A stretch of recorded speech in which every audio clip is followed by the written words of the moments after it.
Colourful কাগজের সাহায্যে কীভাবে সুন্দর নকশা করা যায় তা আপনাদের আমি দেখাবো।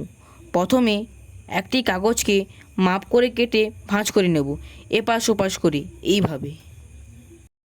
এরপর দুপাশ তির্যকভাবে কেটে আঠালো টেপ দিয়ে লাগিয়ে নিতে হবে আমার মতো এইভাবেই। এরপর আপনাদের একটি সুন্দর নকশা তৈরি হবে। এই রকম দুটো আপনাদের করতে হবে এবং আঠা দিয়ে জুড়লেই হবে একটি রাউন্ড শেপের সুন্দর নকশা।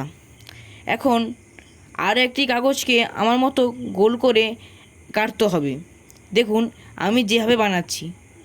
এরপর এই রকম আপনারা গোল করবেন, গোল করে কেটে নিতে হবে আপনাদের। এরপর এই রকম আপনারাও এঁকে নিতে পারেন, তাতে সুন্দর লাগবে এবং কিছু লিখেও দিবেন এইভাবেই আমার মতো। দেখুন এরপর গোল কাগজটি পূর্বের নকশায় সুন্দরভাবে বসিয়ে নেবেন। সবুজ কাগজ নিয়ে একটি স্টিক বানিয়ে নেবেন এইভাবেই এবং দুটো পাতাও বানাবেন সবুজ কাগজ দিয়ে ও আঠা দিয়ে লাগিয়ে নেবেন যেভাবে আমি করছি। দেখুন কি সুন্দর লাগছে, যেন একটি সূর্যমুখী ফুল আপনার দিকে তাকিয়ে আছে। ধন্যবাদ।